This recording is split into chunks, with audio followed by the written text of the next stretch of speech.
isn't any trains in Fairyland. Fairyland? I recently watched Peppa Pig and saw many interesting mistakes. I would like to share them with you, starting with the episode which is called Richard Rabbit Comes to Play. Now in the foreground it's raining, but for some reason it's not raining behind that window. Then the rain stops in the foreground, and it still doesn't appear behind the window. Only at the end does the rain finally start behind the house. Richard! Dinosaur! Dinosaur! Now you heard Richard. In general, it sounds quite similar to the roar of a dinosaur. Let's listen to how George makes the dinosaur's voice. It's possible the creators confused the audio tracks and swapped their voices, because George never made the dinosaur sound like a sheep. George and Richard are best friends. While George was away, something changed in the room. For example, before, the toy basket was empty, and also the letters on the blocks that made up the castle changed, except for the lowest block. That means the blocks on top fell down, and Peppa had to rebuild the castle from scratch.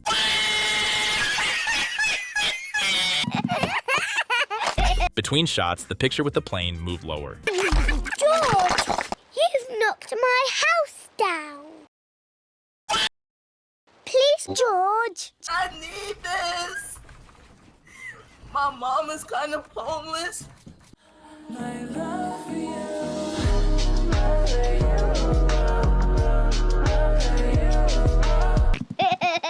Now the blue car is in the basket, we see George flip it over, and the car ends up under the basket. But in the next scene, we see that this car is next to the bed. Potato! Potato. That incredibly interesting program is playing in the background during the whole dialogue. Susie Sheep to come over. Susie Sheep is Peppa's best friend. But when Peppa takes the phone in her hands, the TV program goes silent immediately. Let's ring her. Silence! They didn't remove the sound from the TV in the Spanish dubbing, by the way.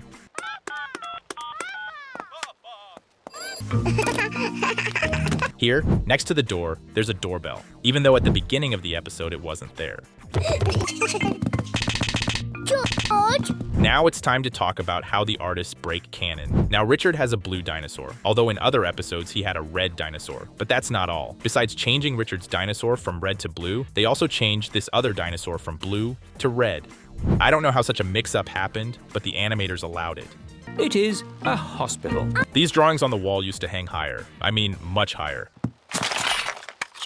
Actually, earlier we were shown how Susie Sheep put the dinosaur in the basket, but now it's gone. And also in the picture next to the window, there was a plane drawn, not a cat. You might think the animators simply swapped the plane picture with the cat picture. But then where did the giraffe come from?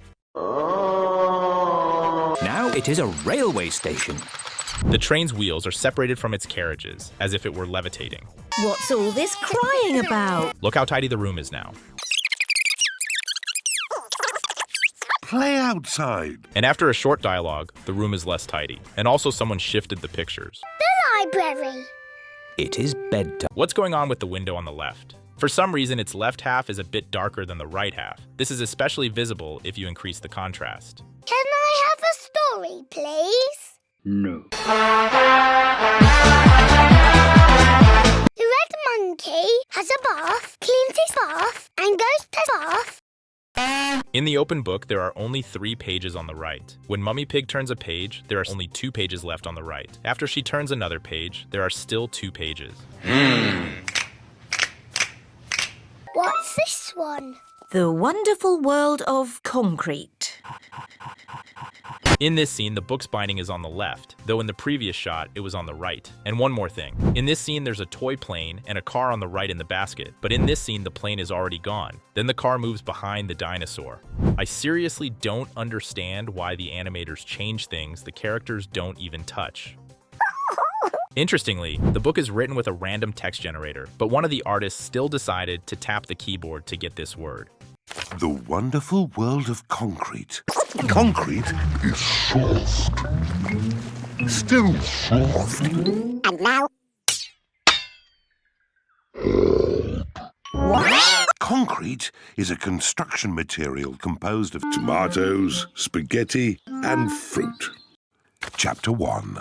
While the paragraph is written in gibberish, its heading is written in real English. And by the way, I noticed a certain pattern. Technical things are written in normal Latin letters, like the text on the computer. At the same time, the children's book is written in scribbles to show it's a playful font. The same is done to depict handwritten things, like letters. Though why then did Daddy Pig receive the phone bill in scribbles? Maybe it's much simpler, and the artists just choose randomly. What a lot of books! Shh, Peppa. Shush, Peppa. Shush! Shush, little birdie. I may have borrowed this book for a bit too long. When Miss Rabbit lowers the book, the picture on it flips. It can't be that bad.